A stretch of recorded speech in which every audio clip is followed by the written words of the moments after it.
Subscribe this channel and press the bell icon for latest update. Hey guys, इस video में एक बहुत ही important topic के बारे में डिस्कस करूंगा।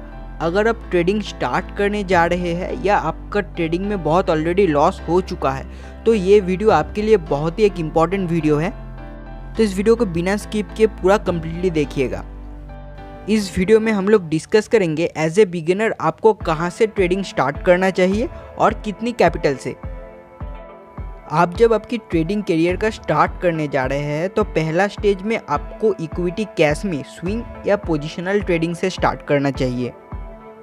स्विंग ट्रेडिंग वो होता है जिसमें आप एक स्टॉक को बाई करके 5 to 10 डेज तक होल्ड करते हैं और उसमें से 5 to 7% के प्रॉफिट बुक करके उस स्टॉक में से एग्जिट कर लेते हैं।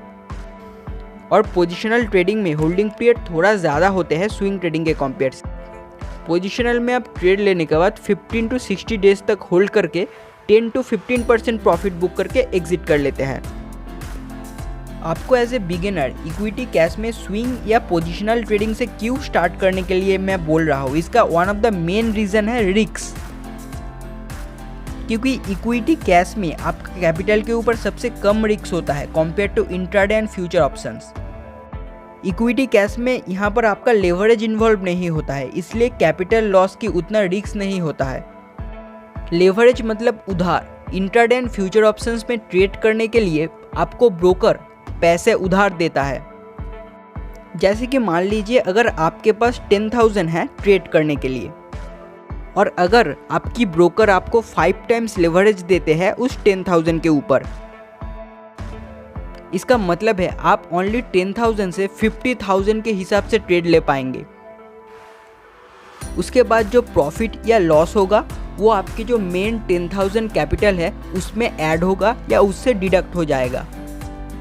इसको एक एग्जाम्पल से समझते हैं। मान लीजिए आपका कैपिटल 10,000 है, उसमें 5 टाइम्स लेवरेज मिला आपको, तो अभी आपका कैपिटल का वैल्यू हो गया 50,000। अब आपने एक ट्रेड लिए और उस ट्रेड में आपका कैपिटल के ऊपर 10% लॉस हो गया, तो आपका टोटल लॉस होगा 50,000 इंटू 10%, मतलब कि 5,000 का।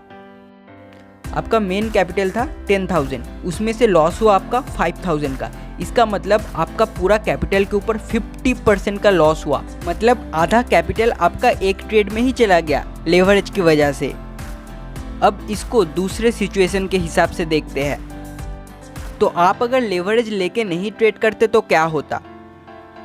आपका जो मेन कैपिटल है वो है 10,000 का और आपका ट्रेडेबल कैपिटल भी 10,000 है, मतलब आप इस 10,000 से ही ट्रेड करेंगे बिना लेवरेज लेके। और इसमें अगर आपका 10% की लॉस होता है तो इसमें सिर्फ 1,000 रुपीज़ का लॉस होगा, जिसमें आपकी 90% कैपिटल अभी भी सेफ है। आप अगर चाहे तो ठीक तरीके से ट्रेड करके इस 10% का जो लॉस हुआ है, मतलब 1,000 रुपीज़ का जो लॉस हुआ है, इसको रिकवर कर सकते हैं। बट अगर आपकी 50% यानी कि आधा कैपिटल ही लॉस हो जाए तो रिकवर करना बहुत ही मुश्किल हो जाएगा। क्योंकि फर्स्ट टाइम मार्केट के बिहेवियर के बारे में आपके पास उतना ज़्यादा नॉलेज नहीं होगा, इसीलिए लॉस करने का चांस भी ज़्यादा होगा। सो फर्स्ट टाइम कैपिटल के ऊपर रिस्क ज़्यादा मत लीजिए। पहले कुछ समय मार्केट को समझ लीजिए, फिर धीरे धीरे जब आपका नॉलेज एक्सपीरियंस गेन होगा उसके साथ साथ आप आपका कैपिटल भी इंक्रीज कर सकते हैं। तो अब क्वेश्चन ये है कि इनिशियली जब हम मार्केट में फर्स्ट टाइम ट्रेड करने के लिए आते हैं तो कितना कैपिटल से स्टार्ट करना चाहिए?